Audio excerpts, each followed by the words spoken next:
दाई से प्राइवेट अस्पताल तक इलाज सेवा है या कारोबार। फ्री हॉस्पिटल मिशन के इस चैनल पर आपका स्वागत है।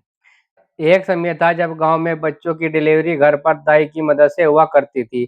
ना बड़े अस्पताल का खर्च, ना महंगे कमरे, ना ढेर सारे बिल। आज समय आ गया है, अब ज्यादातर परिवार सुरक्षित प्रसव के लिए अस्पताल जाना पसंद करते हैं और जाना भी चाहिए, क्योंकि आधुनिक चिकित्सा ने माँ और बच्चे की जान बचाने की बहुत बड़ी क्षमता दी है। लेकिन इसके साथ एक सवाल भी सामने आता है। क्या आज इलाज आदमी के लिए जरूरत से ज्यादा महंगा होता जा रहा है? क्या हर चीज जरूरी है? क्या हर दवा जरूरी है? और क्या मरीज को अपने इलाज और खर्च के बारे में सवाल पूछने का भी अधिकार नहीं? हॉस्पिटल मिशन की ओर से इस मुद्दे पर खुलकर बात करने वाला हूँ आप लोगों के लिए, ताकि आप लोग जागरूक हो सके। पहले दाई से प्रसव कैसा होता था, इसके बारे में। हमारे देश के गांव में दाइयों की भूमिका बहुत महत्वपूर्ण रही है। वे गर्भवती महिलाओं की देखभाल करती थी और प्रसव के समय परिवार के साथ रहती थी।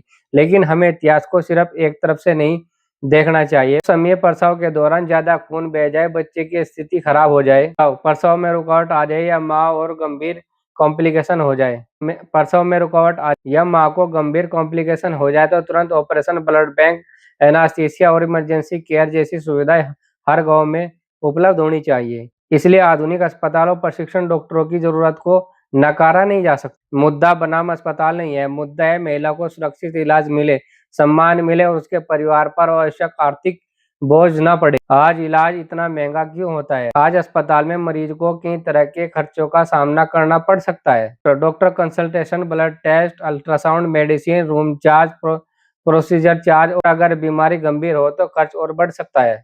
इसमें से बहुत सी चीजें वास्तव में जरूरी भी हो सकती हैं, लेकिन समस्या तब होती है जब मरीज को यह समझ नहीं आता कि कौन सा टेस्ट क्यों लिख रहे हैं, दवा कितने दिन लेनी चाहिए, प्रोसीजर का फायदा क्या है और कुल खर्च कितना है। एक गरीब परिवार अक्सर डॉक्टर से सलाह करने में भी हिचकिचाता है। यही वजह है कि मरीज की जागरूकता बहुत जरूरी है। क्या हर प्राइवेट हॉस्पिटल मरीज को लूटते हैं? यहाँ एक बात बिल्कुल साफ करना जरूरी है। हम यही नहीं कह रहे हैं कि हर प्राइवेट हॉस्पिटल मरीज को लूटता है। बहुत से प्राइवेट हॉस्पिटल में डॉक्टर और मेडिकल स्टाफ पूरी ईमानदारी से मरीजों का इलाज करते हैं, लेकिन अगर कहीं मरीज से आवश्यक जांच, प्रक्रिया या खर्च कराया जाता है तो उसके बारे में सवाल जरूरी उठाना चाहिए। मरीज को पूछना चाहिए कि डॉक्टर साहब, यह टेस्ट क्यों जरूरी है? इस मेडिसिन की जरूरत क्यों है?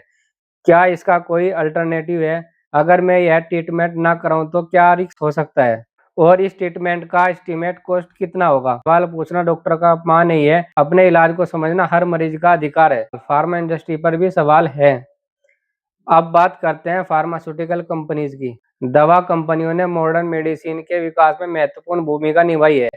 आज कई ऐसी बीमारियों का इलाज संभव है जिनसे पहले लोगों की जान चली जाती थी। लेकिन फार्मास्यूटिकल इंडस्ट्री भी एक बिजनेस सेक्टर है, इसलिए मरीज के लिए जरूरी है कि वह किसी भी दवा को सिर्फ एडवर्टाइजमेंट या सोशल मीडिया वीडियो देखकर शुरू ना करे। डॉक्टर से पूछे, यह दवा किस बीमारी के लिए है, कितने समय तक लेनी चाहिए, साइड इफेक्ट क्या हो सकते हैं और क्या कोई दूसरा विकल्प उपलब्ध है।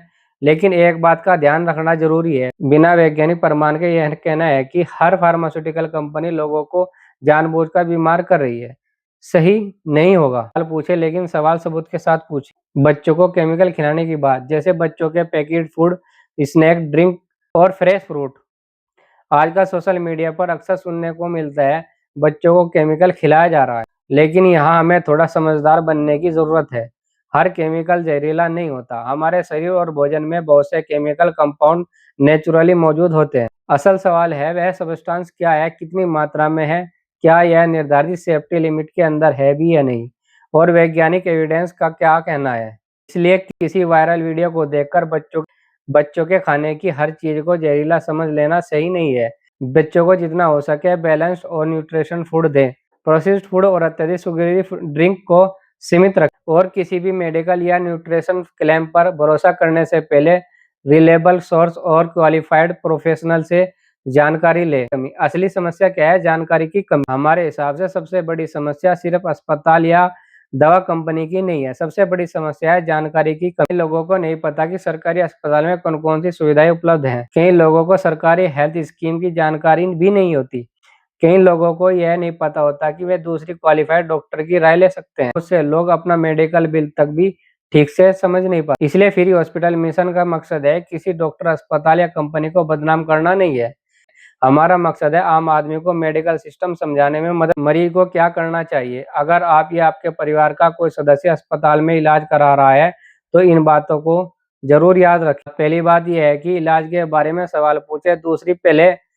दूसरी, अपने पुराने मेडिकल रिपोर्ट संभाल कर रखें। तीसरी, बड़े और महंगे ट्रीटमेंट के मामले में अगर इमरजेंसी ना हो, दूसरी क्वालिफाइड मेडिकल ओपिनियन लेना उपयोगी हो सकता है। चौथी बात यह है कि सरकारी अस्पताल और उपलब्ध सरकारी हेल्थ स्कीम की जानकारी जरूर ले। सोशल मीडिया पर मिली मेडिकल इंफॉर्मेशन को डॉक्टर की सलाह का रिप्लेसमेंट न समझे। और छठी सबसे जरूरी बात है कि बिना डॉक्टर की सलाह के कोई प्रिस्क्रिप्शन मेडिसिन बंद या शुरू ना करें। दाई से हॉस्पिटल तक हमारी चिकित्सा व्यवस्था ने लंबा समय तय किया है। आज हमारे पास ऐसी मेडिकल फैसिलिटी है जो पहले उपलब्ध नहीं थी।